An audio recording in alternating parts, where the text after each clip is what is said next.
लोग तुम्हारी चिता की आखिरी लकड़ी के जलने तक का वेट करेंगे और जब वो आखिरी लकड़ी भी जल करके बुझ जाएगी तब तुम्हारा भाई, बेटा, दोस्त ये सब अनंत समय के लिए तुम्हें शमशान में छोड़कर तुम्हारी अगली यात्रा के लिए अलविदा बोलकर छोड़कर वापस अपने घरों में लौट जाएंगे। कुछ दिन तो तुम उनके बीच जिंदा रहोगे कि अच्छा इंसान था, थोड़े दिन और जी लेता, और फिर समय के भंवर में वो तुम्हें कहीं पीछे छोड़कर आगे निकल पड़ेंगे। वो तुम्हारा वापस आने का वेट नहीं करेंगे क्योंकि उनको पता होगा कि जो एक बार चला गया वो वापस नहीं आता, तो वेट करने से क्या फायदा। बस तुम्हारी कहानी यहीं पर खत्म हो जाएगी।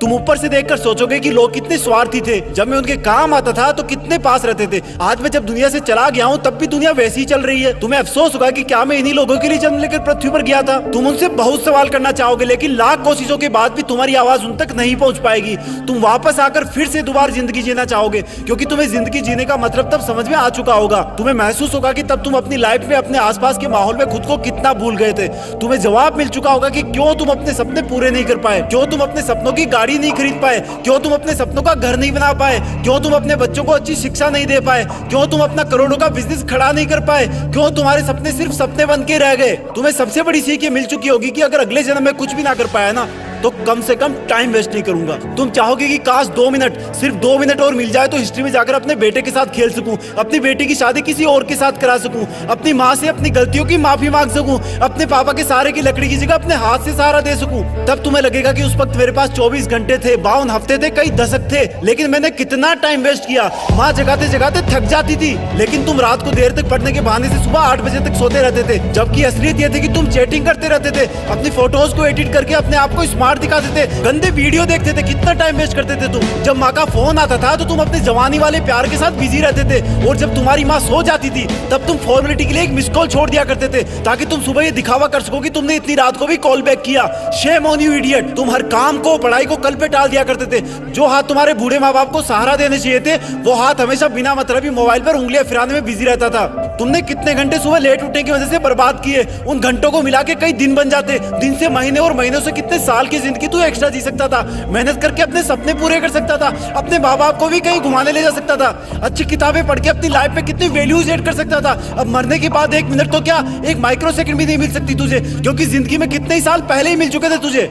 पर थैंक गॉड कि ऐसा कुछ भी नहीं हुआ। अभी तुम अभी मरे नहीं हो। थैंक गॉड कि आज तुम थैंक गॉड बोलने के लायक इस धरती पर बचे हुए हो। तुम्हारा वक्त, तुम्हारे सपने अभी पूरे नहीं हुए हैं। तुम्हारे माँ बाप, घर वाले अब भी तुम्हारे सफल होने का वेट कर रहे हैं। तुम्हारा दिल अब भी तुम्हारे सपने पूरे होने का वेट कर रहा है। थैंक गॉड कि तुम्हारे हाथ की घड़ी अब भी तुम्हें वो दिन दिखाने का वेट कर रही है जब तुम एक हीरो की तरह लोगों के सामने खड़े होगे और लोग तुम्हारी रियल कहानियां सुनकर आंसुओं से भर जाएंगे, मोटिवेट होंगे। और उन लोगों को सबसे ज्यादा अफसोस होगा जिनने तुमको कुछ साल पहले मेहनत करने वाला ढोंगी कहा था, लेकिन फिर भी तुम्हारे मन में उनके लिए 1% भी बुरी भावना नहीं होगी। ये अलार्म कल भी बजेगा। अगर तुम उठ गए तो ये तुम्हारे जिंदा रहने का सबसे पहला सबूत होगा। अगर तुम अलार्म बजने से भी पहले उठकर अलार्म को बंद करके अपने काम पर लग गए तो ये तुम्हारे सफल होने का सबसे बड़ा सबूत होगा। और अगर अब भी तुम डेली 12 घंटे सोओगे तो तुम्हारी आधी लाइफ तुम मरे हुए के समान जियोगे क्योंकि सोता हुआ और मरा हुआ इंसान इस दुनिया में नहीं रहता। तुम्हारा आउटपुट एब्सोल्यूट 0 रहता है। अगर तुम डेली 8 घंटे सोओगे तो तुम्हारी 1/3 लाइफ ऐसे ही खत्म हो जाएगी और अगर डेली तुम 6 घंटे सोओगे तो तुम्हारी 1/4 लाइफ ऐसे ही गुजर जाएगी। अरे कई महान लोग तो सिर्फ 4 घंटे सोया करते थे। रात को सोकर सुबह उठने का मतलब है कि हमें और मौत में 1 दिन का फासला और कम हो गया है। इससे पहले कि मौत तुम्हारे पास पहुंचे तुम अपनी मंजिल तक पहुंच जाओ। अपनी कहानी लिख दो, जो लाइफ में करना चाहते हो वो कर लो, पर कम से कम सुबह जल्दी उठना सीख लो क्योंकि तुम ज्यादा जीने के लिए अपनी उम्र नहीं घटा सकते। सिर्फ और सिर्फ बची हुई जिंदगी में टाइम मैनेज करके अपना टाइम बढ़ा सकते हो। तुम्हें करना होगा, तुम कर सकते हो। You can do it, you can manage your time. तुम्हें बाद में पछताने से पहले अभी अपने टाइम को सही ढंग से यूज करना होगा। जय हिंद।